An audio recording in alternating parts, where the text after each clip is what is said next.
Hi everyone, it's Michelle. I'm coming to you today to talk to parents.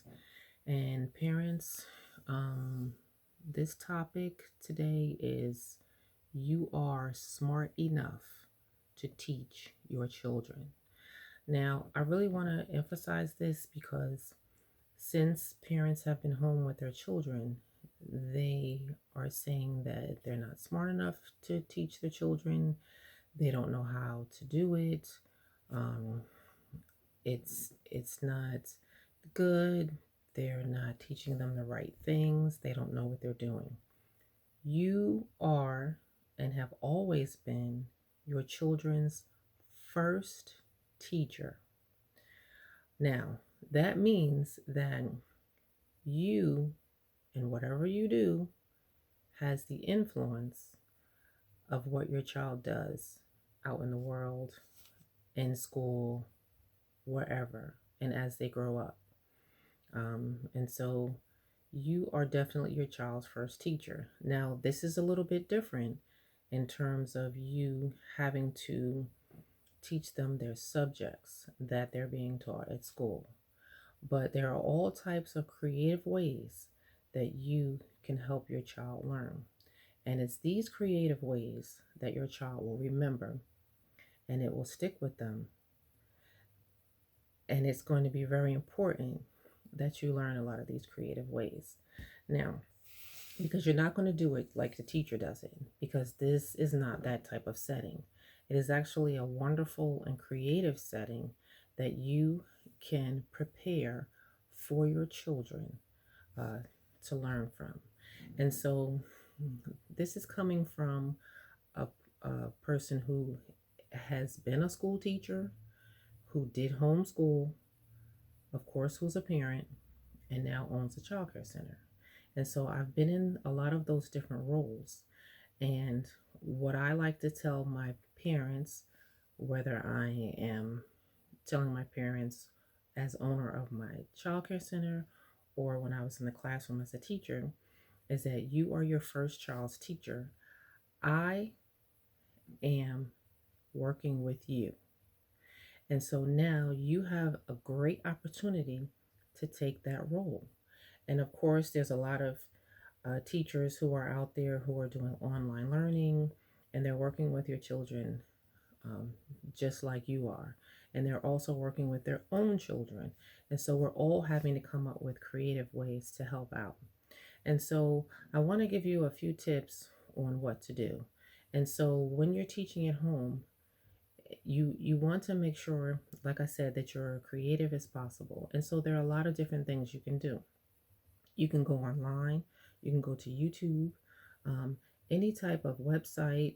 You can put in that subject or whatever question you may have, and things will come up. And so you can learn how to teach your children. If it's a math lesson, if it's a reading lesson or a writing lesson, you can learn alongside with your children.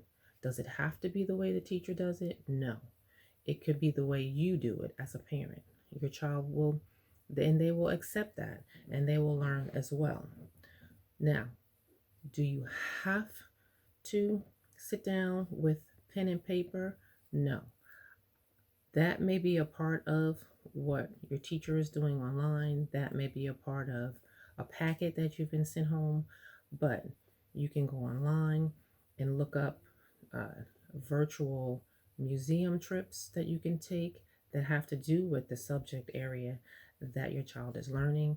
You can go to or download a lot of the apps that are out there to help teach your children alongside of the lessons that you are teaching them. All right.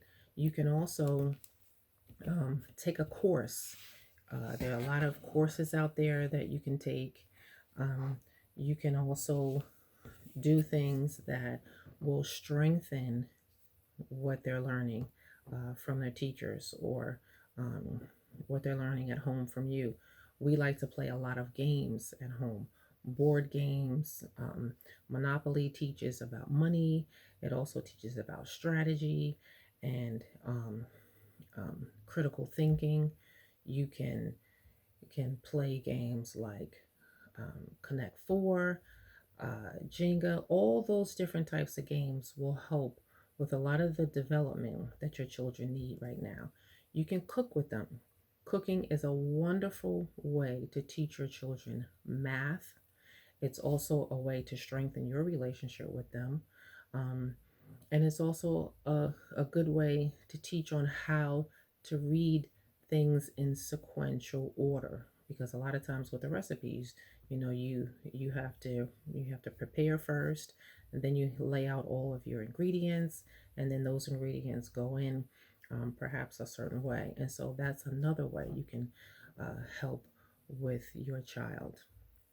You can also go outside and do a lot of physical activity with your children for phys ed. You can take a walk around the block. That will also be for phys ed. And for art, you can download lots of different things to teach them how to do art. Or pull out your crayons, pull out your paints and your clay and all those, and have them create something wonderful with you. Or perhaps you want to think of something that they can create that relates to what they're learning, and you can do that as well.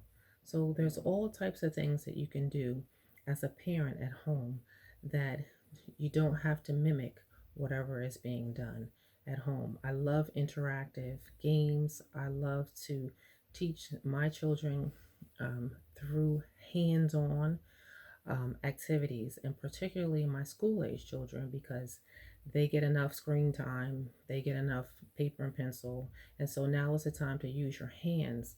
And there's something about using your hands that helps with the thinking process. Just like when we were in school and we learned cursive, it's something about that maneuvering that pencil or that pen to write on that paper that helps your brain and the critical thinking. And so what I like to do is handicrafts, and handicrafts are something that they can do where they work with their hands. And it can be clay structuring, it can be, like I said, cooking, it can be some type of painting. You can go and I went to Home Depot and got some wood, and we did some created some things with wood. So there's all types of things you can do at home that will help with teaching your children. And if you don't know the new way, it's okay.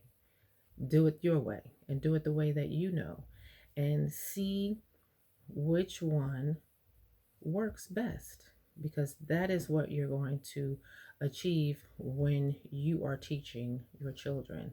Um, so I just wanted to give you a little bit of encouragement. I'm going to put some links down the below, or some lists of things, places you can go to get some help with a lot of the things that you may have questions about. You can also put your questions in the comments. That would be great. Or you can message me on Facebook with any of your questions. And one of the biggest things that is required as a teacher and is teaching your children at home is a lot of love, and a lot of patience. And I know that we're used to getting our kids up and sending our kids off so somebody else can teach your children, but this is a way that you can kind of bring that back home and kind of encompass it into a lot of the things that you're doing. So I hope this video was helpful. I hope it is encouraging, and I know you all will do a great job. Take care, and I'll see you in the next video.